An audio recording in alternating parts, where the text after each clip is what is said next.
Yggdrasil, Myth Junkie, Episode 5. Welcome to Myth Junkie, where we discuss different myths and monsters. Let's talk about Yggdrasil.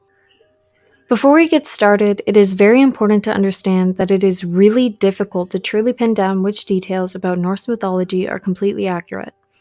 Most of the knowledge that we have on the Nordic religion comes from the stories that were passed down by word of mouth, which leaves room for the details to be changed over time.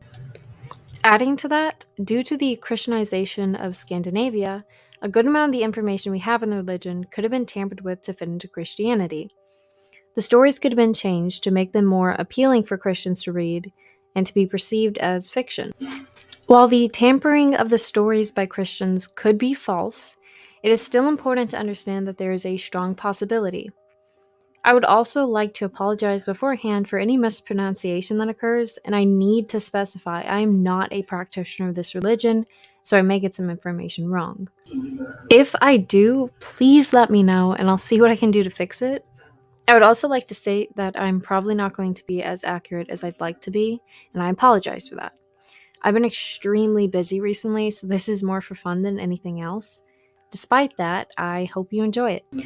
To start off, this behemoth of a tree called Yggdrasil connects the 9 realms with its branches and roots, and is considered to be the center of the universe to the Old Norse. The 9 realms are in Nýheimar in Old Norse are as follows. Midgard contains humanity, Asgard is the home of the Asir tribe of gods and goddesses, Vanaheim is where the Vanir tribes of gods and goddesses dwell, Hel is for the dead and the goddess Hel, giants live in Jotunheim, elves in Alfheim, and dwarfs make their home in Svartalfheim. The other 2 worlds are Niflheim, which is composed of ice, and Muspelheim, which is made of fire. The continued existence of the cosmos relies on Yggdrasil's well-being, and it is said when Ragnarok, the destruction of the universe, arrives, Yggdrasil will tremble. Yggdrasil got its name from one of Odin's many names, Ygr, terrible. The name goes to show how the Vikings saw Odin as powerful and fearsome. Drasil means horse. So Yggdrasil's name is Terrible Horse, Horse of the Terrible, or Horse of Odin. This name comes into play as when Odin hung himself from the branches of Yggdrasil to discover the runes, or runo, the Norse described it as, metaphorically, a horse and a rider. Many of the details of the world tree are contradicting, because as stated before, most Norse tales were passed along by word of mouth, and it would be almost impossible to know what was considered to be fact or fiction to the old practitioners of the religion. For example, while some say it is an ash tree, others say no one truly knows the species of the tree. There are also some contradictions in the number and arrangements of the roots and wells under Yggdrasil. Whether there are 3 wells or 3 roots, it remains unknown. I'm certainly not going to say this right. The Grimmanismal poem states that there are 3 main roots for Jotunheim, Hel, and Midgard. This poem also states that there is only 1 well beneath the tree, the Well of Erd, Fate. Another poem called Prosetta suggests there are 3 main wells beneath the tree that the roots run through. Well of Erd, Fate, which is Snorri Sturluson, is in the sky instead of below Yggdrasil. Hveglamir, Bubbling Cauldron or Roaring Kettle, and the Well of Mimir. Yggdrasil is tall, and is said to have a snow-peaked top and roots that no one knows the span of, because they travel to the underworld where no one but shamans can see before they die. The area surrounding the top of the tree is also said to be extremely windy, and dewdrops are said to fall from Yggdrasil's leaves. There are many animals that live on the branches of Yggdrasil, but they all hold a very deep meaning. Their steady nibbling away at the tree shows its mortality, and thus the mortality of the cosmos that depend on it.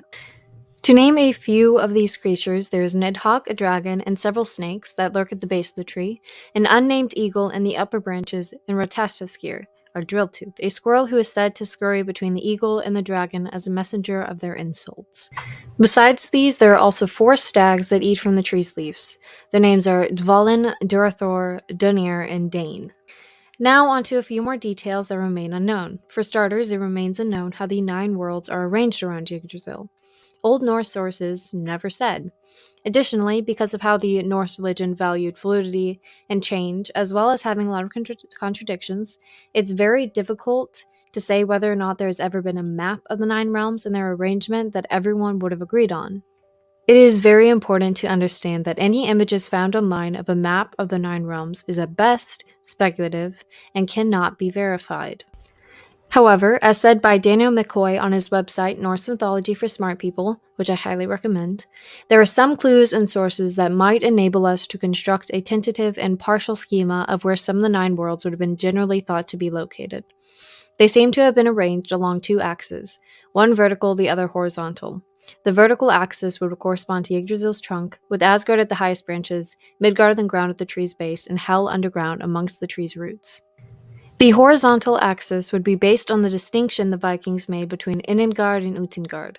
Thus, Asgard would be right over the trunk of the tree, Midgard around the trunk, and therefore in the middle on both of these axes, and Jotunheim would surround Midgard and thereby be that much more distant from the trunk. As for the other worlds, who knows? Now that we have all of that laid out, I'd like to quickly talk about the religion itself. Most people would believe that Norse paganism has completely died off. However, that is false. There are between 500 and 1,000 people in Denmark that still practice the religion. Adding to that number, there has been a rise in people that practice paganism, and with that rise, there are a good number of people that are practicing Norse paganism. While there are going to be some differences between modern practices and the old ancient practices, they are still following the same gods or deities, whichever you prefer, and they are keeping the religion alive. As someone that adores researching old religions and has a very special love for Norse mythology, this makes me very happy and excited. I would definitely suggest that you research some of this on your own. Just make sure that you are using credible sources, and to also remember that the people that practice the religion are diverse and may have different opinions on certain details. I also need all of you to understand that some of the bad things you hear about Norse paganism are probably not true and are most likely born from ignorance, manipulation, or someone just getting it plain wrong. Please do your research and ask those that practice the religion. It really hurts me to see that people honestly believe this religion to be racist. I'm going to tell you straight up that Nazis appropriated the cultural symbols of the Nordic religion. I'm literally begging you to do your research before assuming everything you hear is true. That process is not productive and helps no one. Now, as I've stated before, I like to end these on a happy or joking note, which is going to be a little difficult after that. So, to end this, Norse paganism is more than the flashy lightning of Thor and cunningness of Loki that you see in Marvel movies. Please don't take everything you see in those movies as fact. If you ask anyone that has looked into Norse mythology, they will tell you that the movies are at most taking very loose inspiration from the stories and are not accurate. I mean, like, seriously, they made Hel Loki's sister. Like, that's his daughter, for those of you that don't know, and I cannot describe how disappointed I was. I hope you'll like this, and please excuse me for the rant I went to at the end, but it needed to be said. I would also love for y'all to leave any informations, traditions, or theories you have in Norse mythology or Nordic paganism in the comments. I love to see people sharing their stories and their beliefs. Please leave a like and subscribe if you enjoy this and would like to see more. It helps me get the videos out to more people and helps you get more people interested in myths and monsters. Also, check out RB Wonder22 and Myth Junkie on Instagram if you're interested in channel updates or you want to get in contact about a topic you'd like to hear. This has been Myth Junkie. Till next time, my fellow nerds.